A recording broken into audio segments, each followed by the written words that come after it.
This story is from when I was a teenager and I just started high school. So my friends and I lived in a town that, at the time, had a lot of farmland. Near my house, a mall had recently been made, so my friends and I tried to ride our bikes to go shopping one day. We missed our turn and instead wound up on a long road with a small downhill slope that ran through some farmland. Having never been to the mall before, and never having been down this road, we assumed it would lead us to the mall. But instead, this road twisted and turned through just thicker and thicker woodland after the farmland ended. At the end of this road, there was an abandoned old house that was visibly falling apart too. My friends and I simply turned around and found our way back to the mall that day, but we ended up going back time and time again because the road was long and had just enough of a slope to make your bike go faster than you could pedal. And one day, we ended up daring each other to go into the house. Up until this point, we had never gone into that house. My friends dared me to go into the house because I was pretty confident that it would be safe if I was careful, so I did. It was a pretty empty house at first glance too, with some old mouldy furniture. There were holes in a lot of the floor space too. Anyway, one Halloween's Eve, we went back to the house to play hide and seek in the house. We brought a few of our other friends and it was sure to be a pretty fun time. So we thought. Now, at first, everything went alright. We played a few rounds and some of the girls were sneaking off with their boyfriends off into the woods to make out, but we just kept playing. Eventually I went into the building to hide again and noticed that, while there was a ladder up to the attic, there was a hole that I could climb through that led to a more secluded spot of the attic where I couldn't be seen as easily. At the time, I thought to myself, this is the perfect hiding spot, and didn't think twice about just climbing right up there. I had brought a flashlight, so I turned it on, but kept the light low for the floor not to give away my position outside. I started looking around when I noticed a flash. It was the reflection from a pair of Nike shoes. And it was at this point that I realized that someone was already up there. I raised the light to see who else was already up there, but it wasn't one of my friends. He was dressed up in torn-up clothing, and I only held the light over him for about a second before just noping the hell straight out of that attic. It took me about 3 seconds to squeeze back through the hole, but the guy just stood still, not even acknowledging that I'd ever been near him. He just kind of stood there and stared straight ahead. I told my friends, and we all decided to stop playing and go outside to look at the attic. Part of it was exposed by a hole in the side of the roof, and there was a window that the guy was standing near. But nobody could see him through the hole, so we went to look at the window. We saw a guy with a crazed look in his eyes, and at that point, we just bolted. One of us told their parents, and they called the police. The police didn't find the person, but what they did find makes me glad that I got out as soon as I did. The police found 7 fingers, with 3 being the right index finger, and a decapitated human head mounted on the windowsill of the attic. We weren't looking at the guy that I had seen. We were looking at a corpse through the window. Apparently, that house was being used by a gang, and it was so out of the way and unimportant that nobody ever went to it aside from us. And what's more, they had found a machete on a tarp where I had seen the guy, and several traps inside the house meant to catch intruders if they tried to sneak into the attic through the ladder.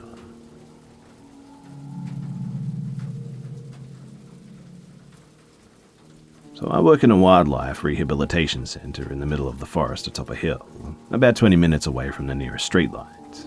It's a beautiful property during the day, but at night, you can hardly see your hand in front of your face unless the moon is high enough over the trees to shed a little bit of light on the area. For privacy's sake, I won't be giving the name or the location of the facility though. So, I started working here last year, usually being put on the closing shift, 11 AM to 9 PM, but we typically were on property until the wee hours of the morning, since the sheer number of animals in our care prevented us from going home before everything was complete anyway. But the facility itself is deeply haunted. I've known this too since a couple of weeks into my employment. One of the routes for the Trail of Tears actually went right through what is now the property, but more on that later. These are some of the stories, though, that I've collected while working here. One night, as we were all wrapping up downstairs and getting ready to shut up for the evening, the doorbell rang. It must have been around 10 p.m. by then, I think, and we close admissions by 5 usually. All of our admissions are by appointment only, but on occasion we'll just get a walk-in. So, with a sigh, my co-worker goes upstairs to greet the person and take the animal down for a quick examination. After a few minutes, she comes back down, empty-handed and looking a bit unsettled. Upon being asked what the problem was, she answered, "There was no one at the door and there's no other car on the lot." This has happened at least 2 other times as well. I've always been open to the idea of the paranormal, but I'm also pretty skeptical by nature. I want to first rule out any other possible scenario before jumping to the conclusion of something otherworldly. So I just chalk these situations up to some sort of an electrical error or something like that. The building took on a whole new energy at night, though. Rooms of the facility that were well lit and normal during the day just felt more ominous at night. I never wanted to be alone inside by myself after 8:30, because after 8:30, things get weird. Mostly it's just the feeling that I'm being watched or thinking I see something out of the corner of my eye. It's all just very unsettling.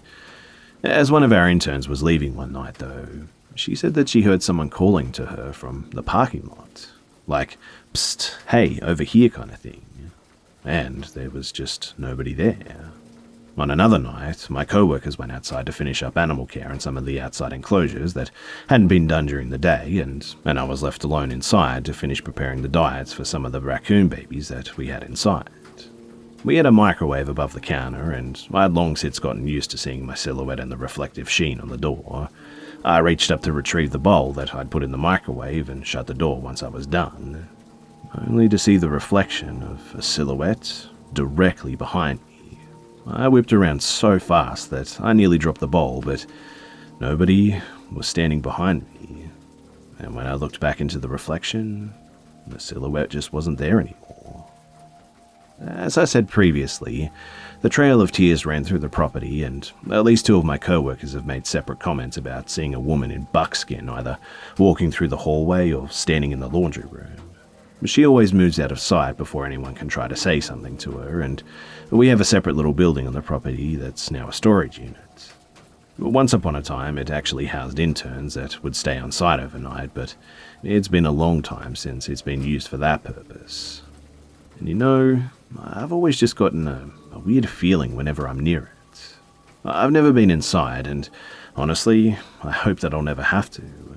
Anytime I walk past it, I just feel incredibly unsettled, like there's someone standing behind me or just watching me.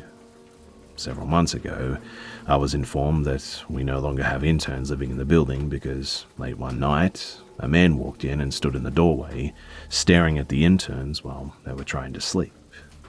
Since then, we've installed trail cams and security cameras just all over the property. There's 1,000,001 more stories that I can tell about this place, and maybe one day I will, but so far, these are the only true paranormal feeling ones that I have to tell. I'll be sure to make some updates in the future if anything else of significant happens to occur, but that's it for now, and I hope you enjoyed the stories.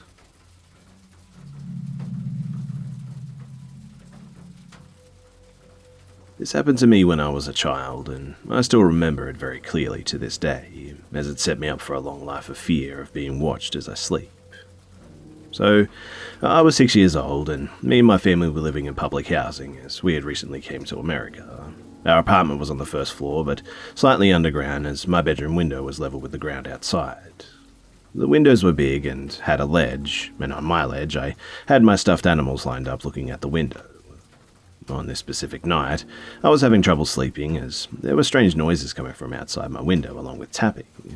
I peeped out my window and I saw a strange man crouching and peeping through the gap between my curtains and the wall, looking directly at me with a strange look on his face.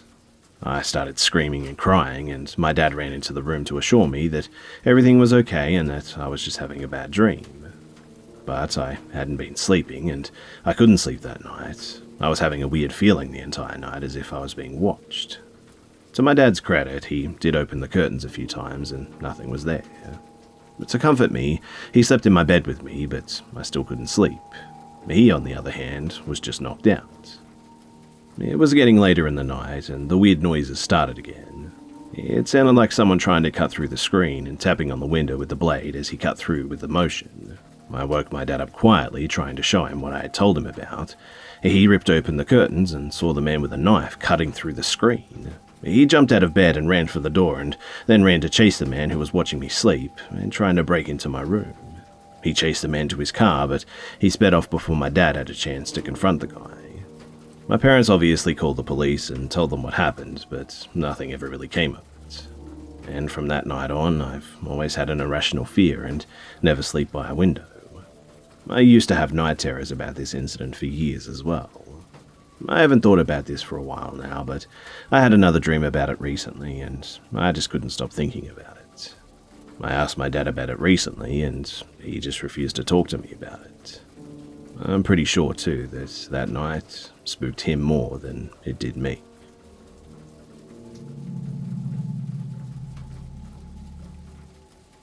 This happened a long time ago when I was around 15 or so. I'm 25 now. Back then, I was really into singing and dancing with my friends, and I was introduced to K-pop as a result. This was way before K-pop became noticeably mainstream, so whenever events relating to it came up, we got very excited. There was a global audition for one of the big companies in my town, and my 3 friends and I decided to go. I was the only non-Asian girl in our friend group. I'm only mentioning it because this pertains to the story later. The K-pop fandom back then, though, was pretty much the same as now. People of various ethnicities were into the idol music genre. We all knew the likelihood of getting into the industry was super low, and for me, even more so, as I wasn't of Asian descent. But I knew that going in. That wasn't the point of us going, though. We just loved being in the proximity of something important to the genre that we enjoyed. Just kids having fun. By the way, too, I looked pretty young for my age then, and wearing pigtails this day didn't help with that either. So, we got dropped off and we met up at the audition place, a community centre of some sort. We kind of dilly-dallied around a bit until we have to line up for our respective auditions, i.e. singing, dancing, etc. I was going to go and sing, so I was mentally preparing myself in a crowded space outside of the audition rooms. That's when out of the corner of my eye, I see a tall, older, 40s maybe, white man begin to approach me. I remember thinking, is he going to the audition too? It was strange because everyone else in there was younger. Maybe he was a parent? He walks up pretty close though and goes, "Can you help me please?" I'm confused and I ask him what he needs help with. "Oh, the staff here. My son's trying to audition, but they won't let him." Okay, this was weird, but I then asked him why, and he said, "Because he's not Korean." And that was when I started to get creeped out. I looked around to see a pretty diverse crowd, and then back at him, and I said, I don't know. That's terrible. You should talk to," and then I point towards the staff. "They should be able to help you." I knew that he was lying, but I was too scared to say anything else. I went on and said, "Anyone can audition here." He didn't listen and insisted on me helping him. And then he said something that sent a chill down my spine. But when I was trying for the 5th time to convince him to approach the staff instead of me, he beckoned me to come outside with him. "Listen, my son's just outside of my car. Can you come talk to him, please?" And that was when I repeated what I said earlier and began to firmly walk in the opposite direction. He kept trying to coax me to see his son outside. I managed to lose him eventually in the crowd of people. Only seconds later, though, I see him talking to my friend about me and helping his son and all of that. I was shocked. I mean, the man had clearly been watching me for a while to know who I came with. But we were split up at that point, too. So I went up and told her that we should get going without looking at the man. He ignored me and kept on talking to her, and without speaking, I went up to her, grabbed her hand, and pulled her at once to get her away from him. She was super gullible at the time and didn't understand why I was so worried. The man, though, was clearly unnerved by what I did and left my friend and then just disappeared into the crowd.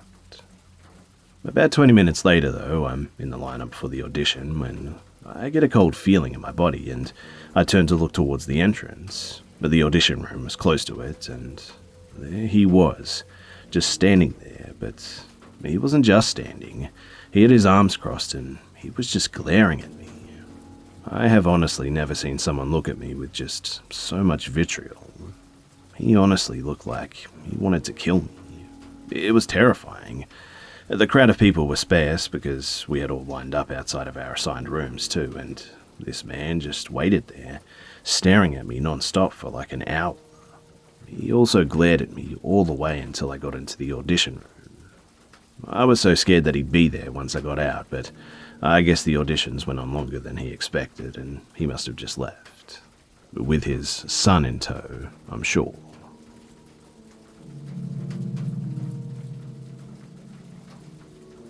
So I used to work in an apartment complex where this guy lived. He was eccentric, funny, well-read, and we had a casual friendship going on. One day he came in and left everyone in the office handwritten notes. He also left me a book, knowing that I like to read. Everything seemed fine until about a week later when I found a note from him on my car windshield. It was just a lot of rambling on what was about a 2-foot-long piece of paper, I think, but nothing too concerning. But the next day there were 2 more notes on my windshield, and the following day 2 more again. And at this point, some of these letters were starting to get sexual, so I showed them all to my manager. Well, we agreed that something needed to be done, and my manager said that he would speak with him. Well, a few days pass, and my manager still hasn't spoken with him, and he's consistently leaving 2 to 4 letters on my car every day. I'd had no contact with him since he started writing me, and finally, on a day that he knew that I wasn't working, he came by the office, told my manager that he was going to leave something in my office. My manager saw that he was carrying a book, but when he came into my office, there were hand-drawn pictures taped up in my office. And every single one of them, too. I was dead, and he was depicted running away with my 2 cats. The next day, my manager called him into the office and told him that he was no longer allowed to contact me, and that if I wanted to contact him, that I would. Unfortunately, that didn't stop him from coming by to try and talk to me multiple times when he knew my manager was out of the office. So shortly after that, I transferred to a different complex for multiple reasons, and thankfully, I haven't heard from him since. G'day mates, it's Busta here. I hope you guys enjoyed the video, and if you would like to help me out, then please go ahead and watch another video by clicking on a card on the screen. As always guys, thanks for all the love and support, and I'll see you mates in the next one.